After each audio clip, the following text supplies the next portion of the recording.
What just happened? A good race at Imola, different strategies, and now Verstappen with more wins this season than Lando Norris. What a way to start this triple header, and I for one am now quite excited coming into Monaco. 2 stops being mandatory, the most historical track on the calendar, and Verstappen back in the mix. This is everything that you need to know going into the Monaco Grand Prix 2025. Now, important news-wise, it genuinely is just the thing I mentioned a few sentences ago, which is 2 pit stops being mandatory.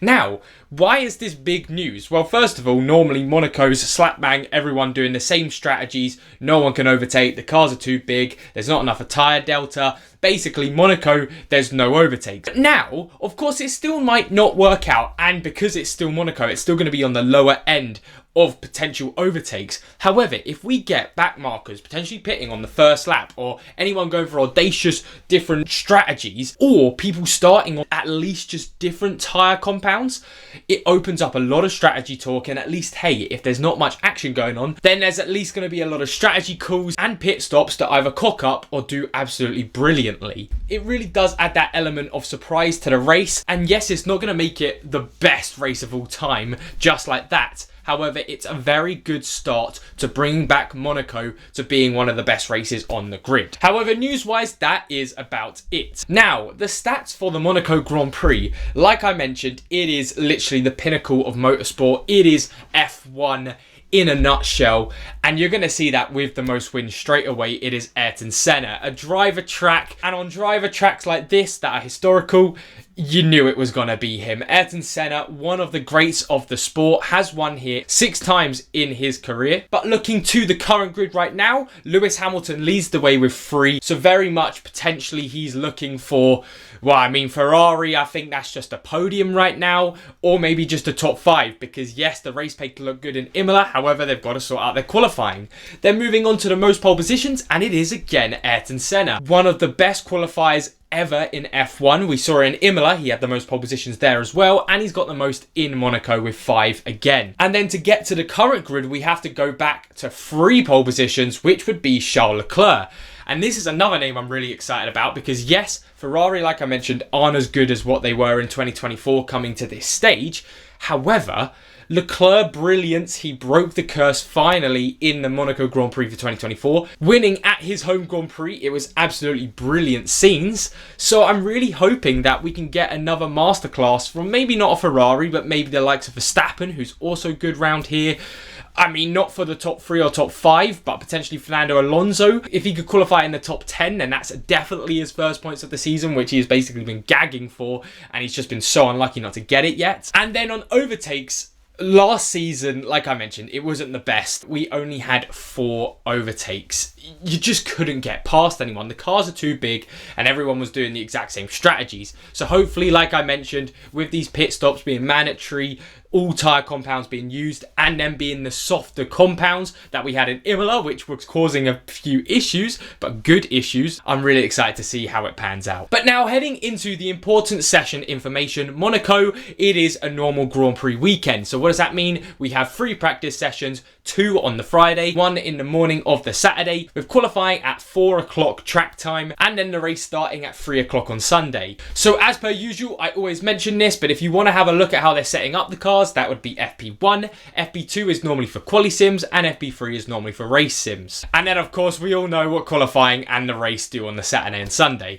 So with this all said and done, let's head over to your weatherman. Good morning Monaco, it is your weatherman Zach GP. And now from last Grand Prix weekend where we didn't have any rain but it was looming, will we see something similar? What will the situation be? Well, let's go and bloody find out. And heading straight into Friday where we have FP1 and FP2, there is no rain on the forecast. There's actually a little teeny tiny bit. However, come to the time where we're going to be seeing cars on the track, there shouldn't be any rain coverage and it should be sunny skies with highs of around 19 degrees. However, this good weather cannot be said for the Saturday, as coming into FP3, but now since recording it and going on to editing, the rain has actually sort of spewed out throughout the day. It's now dropped to around 20 to 30% for the FP3 times. However, it now means that qualifying looks like it could have a little more chance of that rain coming around. So again, it is looming, so it could change by the time we get up to that session, but at the minute it looks like we're just going to miss out on the rain on Saturday.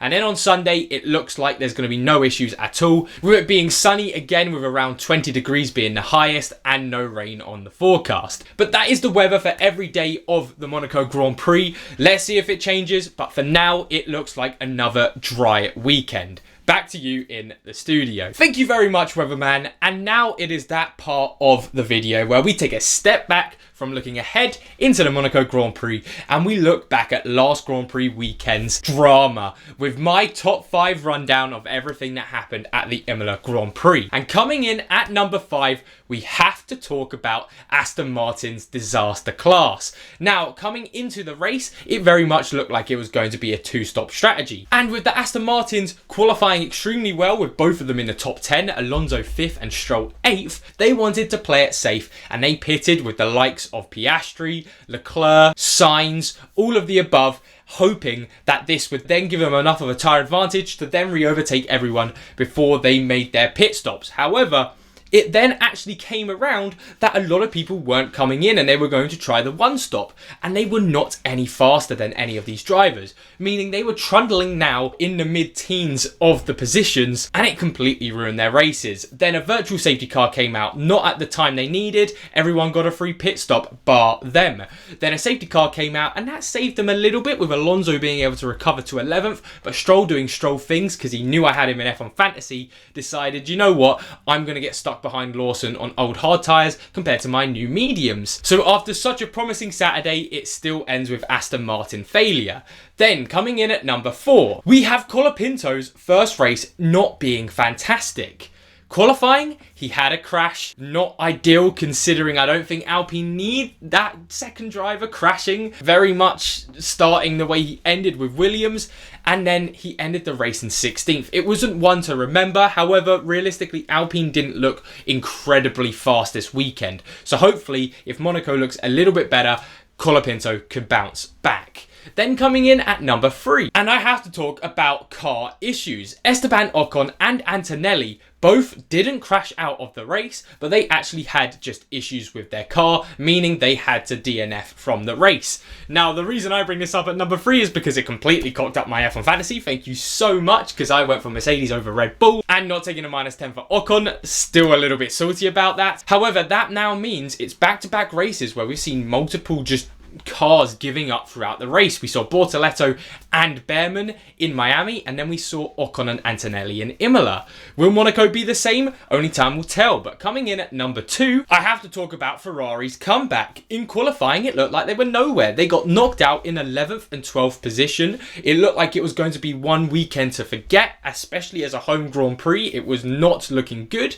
However, they then got the strategy calls right, and by the end of the race, they finished 4th and 6th. And realistically, I think it could have been 4th and 5th if Leclerc didn't give back the position. However, I think if he didn't do that, Leclerc would have got a penalty. It's a weird one because actually for me, Leclerc did have the right to do whatever he wanted going into that corner, and Albon went wide. The issue is with Hamilton getting past both of them. It would have been very harsh on Albon to not just get P5, and I think that's where the issues were coming about with whether to give Leclerc a penalty or not.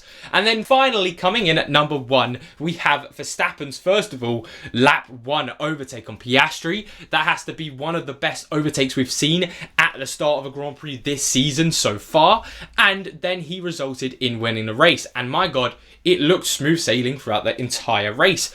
I really thought the McLarens would be able to keep behind Red Bull, but once Verstappen was in first and Norris was in second at that last little bit after the safety car, nothing happened.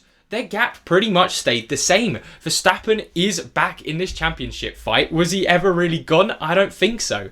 But it's really exciting because the top three was Verstappen first, Norris second and Piastri third, which means Verstappen in third place in the championship got the most points, with Norris second, who's in second, and Piastri, who's in first, getting third. So now the championship fight is even closer than before. But with this all done, let's head over to my predictions for the Monaco Grand Prix. Now, heading into the Monaco Grand Prix, I will start off with my F1 predictions. If you want to join me along with these, I have my league here as well, and we do all of the predictions heading into every single Grand Prix weekend. It's really fun just to keep another game going while potentially you're watching a boring race, but who knows, it might be a little bit fun this time. So we head into question one, of course, always being who will be the top three at the Monaco Grand Prix, and I'm sticking very much to my guns. Another driver track. I'm going for another Max Verstappen brilliance to close that gap in the championship even further. However, this time round, I do think Piastri will pit Lando Norris, as Piastri has looked so much better in qualifying at the minute, and I do think this time round, even with a two-stop guarantee, I do think if Piastri qualifies higher than Norris, it will end that way. So then you knew what my answer was going to be coming into question two. Who do I think will win the race? Will be Max Verstappen, so that means he will be getting pole position. Then one that I questioned putting my 2 times on, which was who would qualify higher, Hadjar or Liam Lawson. However, I've gone for a different 2 times, but Isaac Hadjar I think is the no-brainer. Lawson's form has been pretty much terrible this season so far. And for qualifying on Franco Colapinto, I've gone for Q2. He did it in Imola, and I think Colapinto's qualifying pace has never been dreadful. It's just not crashing the car has been his issue, so Q2 definitely seems like a reasonable cut-off time for him. Then slap bam, the best pit stoppers of the season, Ferrari. And then I don't think we'll be seeing a new Grand Prix winner at Monaco. Realistically, it'd have to be one of the McLarens winning for that to happen, and I just don't think at a driver track like Monaco, I don't think one of them will be able to set up a lap good enough that we've seen Verstappen can perform. Then on to question 7, and I've gone for quite the easy answer of Kimi Antonelli. However, I do think it will be a better performance than it was in Imola, so I have no issues about this. Then I've gone for yes on 20 cars getting over the line for the first lap. Then the penultimate question, I've gone for under 1.5 times. Realistically, if there's 2 red flags, that's going to be absolutely ridiculous, and I'll just be happy because then it probably means it's a half decent race.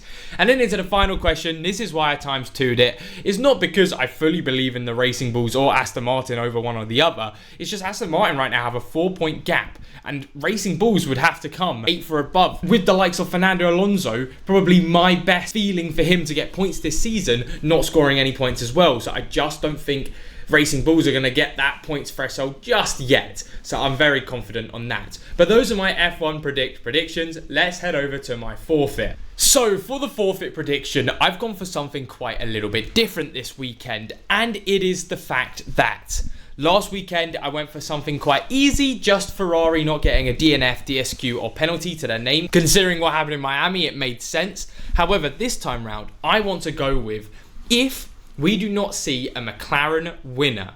So if we get the likes of Verstappen, Russell, Gabriel Bortoleto, I guess he still counts as well. If one of them wins the race, I do not have to do this. But if we get a McLaren driver winning, I will do the next challenge up of saying McLaren 5,000 times. I did George Russell 2,500 times last time I had to do this, so 5,000 times. I'm not looking forward to it, but I'll have you all there with me to power through. But with that all done, those are my predictions for the Monaco Grand Prix. So finally, let's head over to the ZachGP analyst to give an overview of the circuit. The Circuit de Monaco debuted as a circuit in 1950, being the most historical race on the F1 calendar, known as home to many of the grid. There are 78 laps, 1 DRS zone, and potentially 3 areas to overtake into turn 1, 10, and 18. But in recent years, there has been nowhere. So qualifying is key around here. Thank you very much, Bear. And that is everything that you need to know heading into the Monaco Grand Prix for 2025. Now, like I mentioned at the end of all of these videos, because this is recorded on Tuesday and Wednesday on the week, keep an eye on the F1 website and app to see if any breaking news comes out, if we see any more penalties coming, special liveries, or maybe a surprise F2 driver in FP1. However, bar that, you are ready to go for the Monaco Grand Prix. Now, thank you all so much for watching this video. Make sure to like and subscribe if you like seeing this content on the channel. I will be back with you on Friday for my post F2 video for F1 Fantasy, and then I tried to get a Monday video out next week. It didn't happen this week. I didn't have enough time on Sunday or Monday to plan one. However, I will try my hardest to get one out on Monday and in the same routine again, because then we're heading into Spain the weekend after. But anyway, thank you all so much for watching. As always, it has been a pleasure. Enjoy the rest of your week, and hey, I'll see you all on Friday. Take care.